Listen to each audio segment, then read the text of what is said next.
नमस्ते दोस्तों, मनमोहक हिंदी कहानियाँ चैनल में आप सभी का स्वागत है। आज की हमारी कहानी है जीवन की गाड़ी के दो पहिए। आपको हमारी कहानी पसंद आती है तो वीडियो को लाइक और चैनल को सब्सक्राइब जरूर कीजिएगा। जब से प्रीति दिल्ली की इस नई कॉलोनी में रहने आई थी, उसका ध्यान बरबस ही सामने वाले घर की ओर चला जाता था, जो उसकी रसोई की खिड़की से साफ नजर आता था।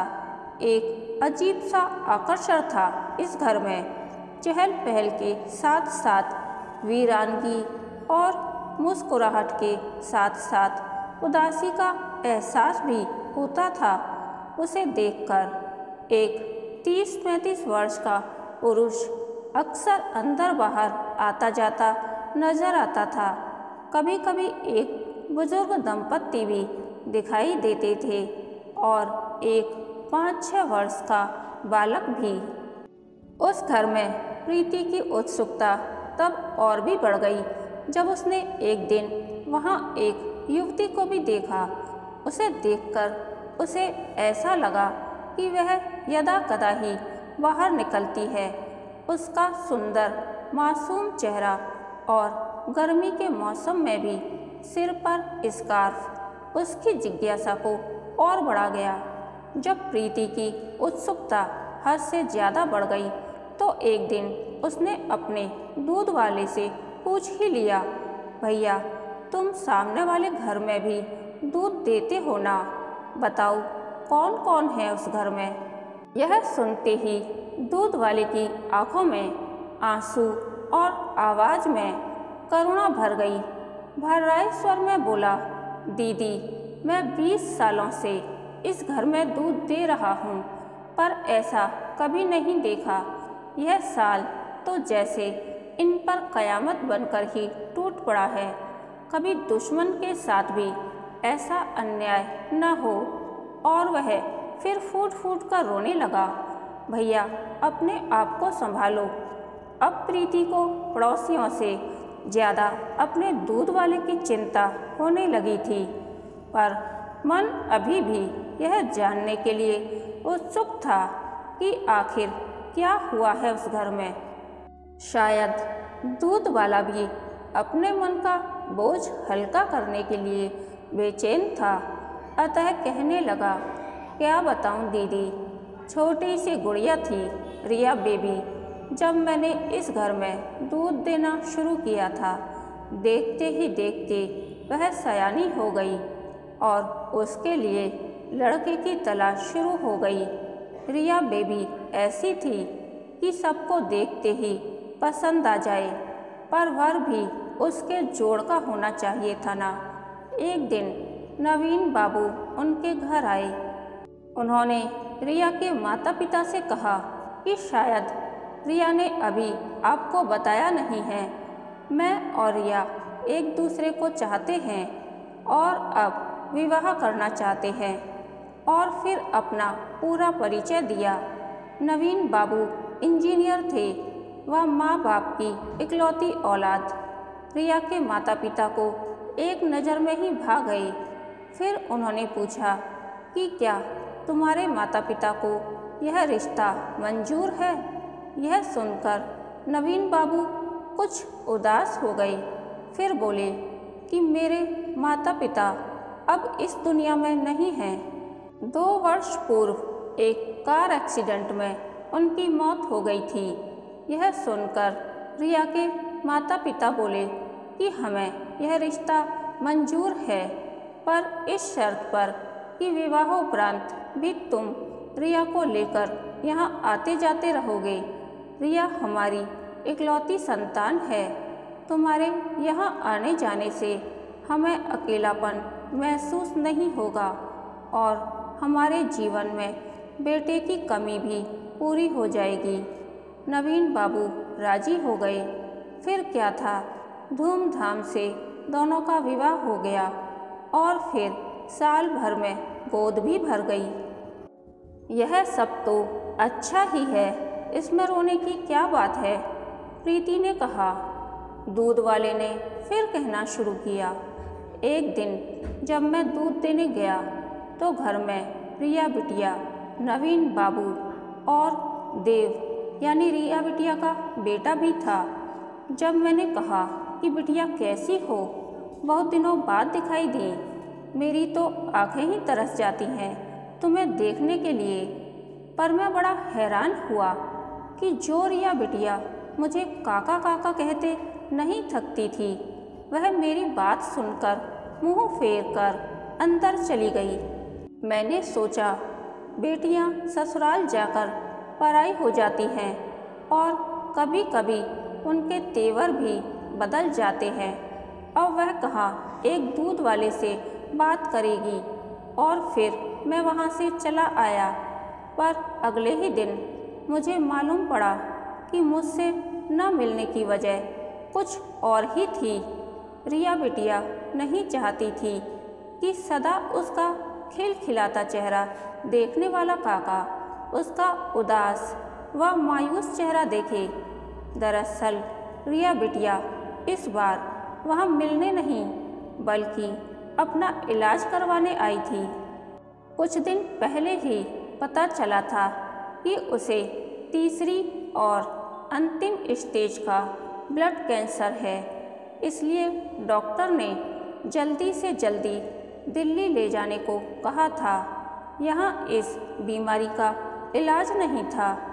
रिया को अच्छे से अच्छे डॉक्टरों को दिखाया गया, पर कोई फ़ायदा नहीं हुआ। ब्लड कैंसर की वजह से रिया बिटिया की हालत दिनों दिन बिगड़ती चली गई।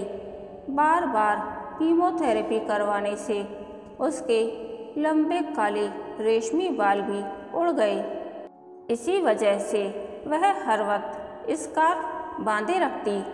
कितनी बार खून बदलवाया गया, पर सब व्यर्थ। नवीन बाबू बहुत चाहते हैं रिया बिटिया को, हमेशा उसी के सिराने बैठे रहते हैं।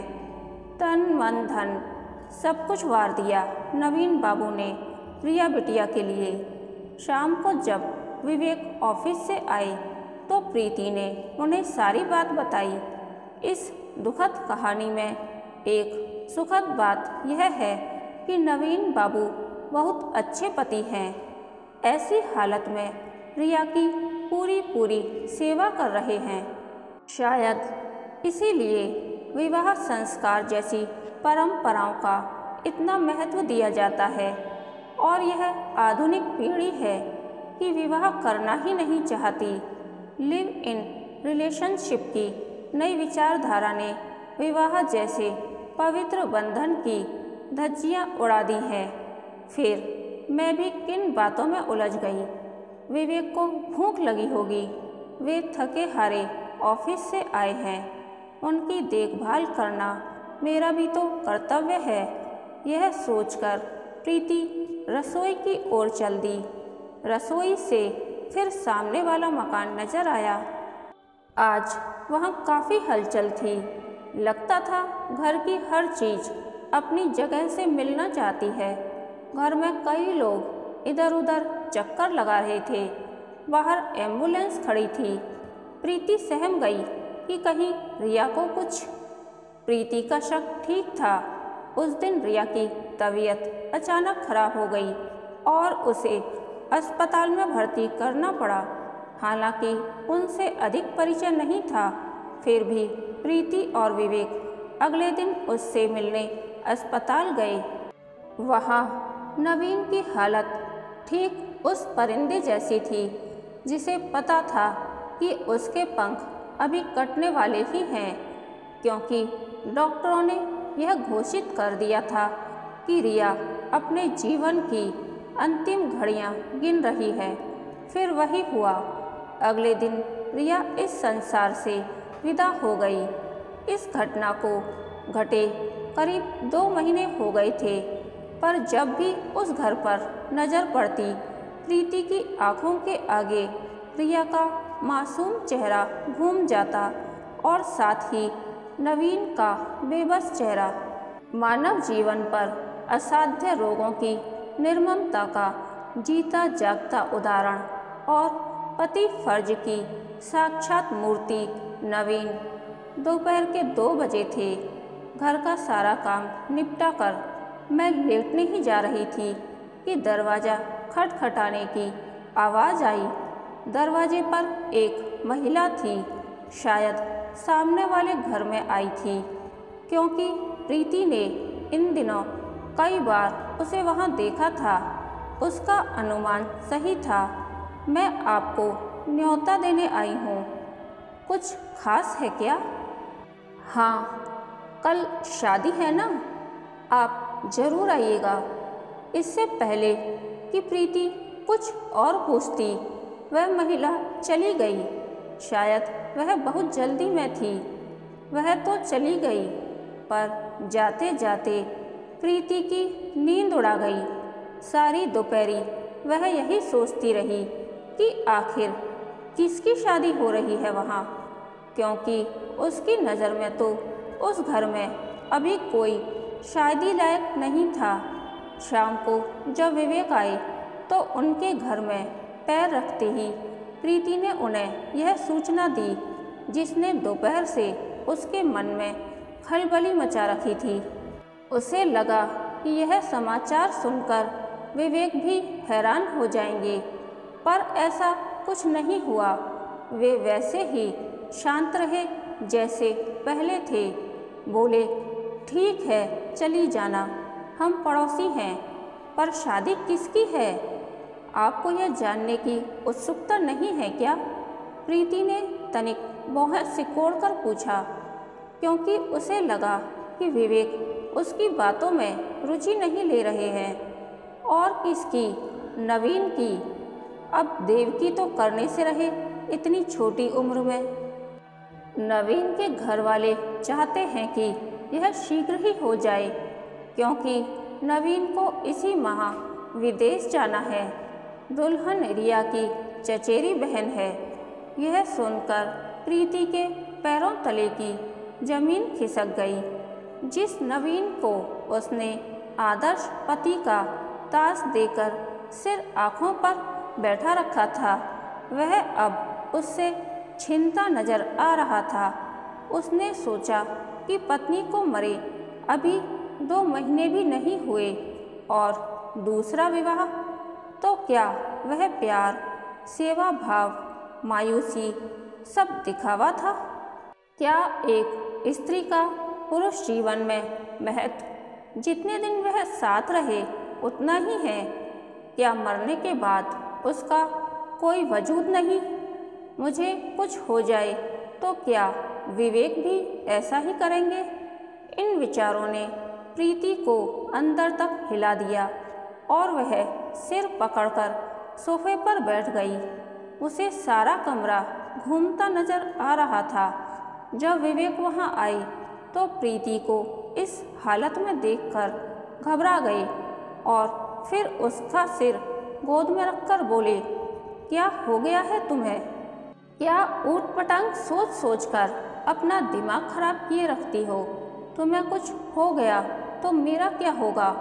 विवेक की इस बात पर सदा गौरवान्वित महसूस करने वाली प्रीति आज बिफर पड़ी। ले आना, तुम भी नवीन की तरह दूसरी पत्नी। पुरुष जाति होती ही ऐसी है, पुरुषों की एक मृग मरीचिका है। नहीं, ऐसा नहीं है। नवीन यह शादी अपने सास ससुर के कहने पर ही कर रहा है। उन्होंने ही उसे पुनर्विवाह के लिए विवश किया है, क्योंकि वे नवीन को अपने बेटे की तरह चाहने लगे हैं। वे नहीं चाहते कि नवीन जिंदगी भर यूं ही मायूस रहे। वे चाहते हैं कि नवीन का घर दोबारा बस जाए और नवीन की पत्नी के रूप में उन्हें अपनी रिया वापस मिल जाए। इस तरह देव को भी माँ का प्यार मिल जाएगा। प्रीति, जीवन सिर्फ भावनाओं और यादों का खेल नहीं है, यह हकीकत है, और इसके लिए हमें कई बार अपनी भावनाओं का दमन करना पड़ता है। सिर्फ ख्वाबों और यादों के सहारे जिंदगी नहीं काटी जा सकती। जिंदगी बहुत लंबी होती है। नवीन दूसरी शादी कर रहा है। इसका अर्थ यह नहीं कि वह रिया से प्यार नहीं करता था। रिया उसका पहला प्यार था और रहेगी, परंतु यह भी तो सत्य है कि रिया अब दोबारा नहीं आ सकती। दूसरी शादी करके भी वह उसकी यादों को जिंदा रख सकता है। शायद यह रिया के लिए सबसे बड़ी श्रद्धांजलि होगी। यह दूसरी शादी इस बात का सबूत है कि स्त्री और पुरुष एक गाड़ी के दो पहिए हैं और यह गाड़ी खींचने के लिए एक दूसरे की ज़रूरत पड़ती है। और यह काम अभी हो जाए तो इसमें हर्ज ही क्या है। विवेक की बातों ने प्रीति के दिमाग से भावनाओं का पर्दा हटाकर वास्तविकता की तस्वीर दिखा दी थी। अब उसे नवीन के पुनर्विवाह में कोई बुराई नज़र नहीं आ रही थी और न ही विवेक के प्यार पर अब कोई शक की गुंजाइश थी। विवेक के लिए खाना लगाकर प्रीति अलमारी खोलकर बैठ गई और फिर स्वभावानुसार विवेक का सिर खाने लगी। कल कौन सी साड़ी पहनूं? पहली बार उनके घर जाऊंगी, अच्छा इम्प्रेशन पड़ना चाहिए। विवेक ने भी सदा की तरह मुस्कुराते हुए कहा, कोई भी पहन लो, तुम पर तो हर साड़ी खिलती है, तुम हो ही इतनी सुंदर। प्रीति विवेक की प्यार भरी बातें सुनकर गर्वित हो उठी। कहानी के अंत तक बने रहने के लिए धन्यवाद। यह कहानी आपको कैसी लगी प्लीज़ कमेंट करके बताइए।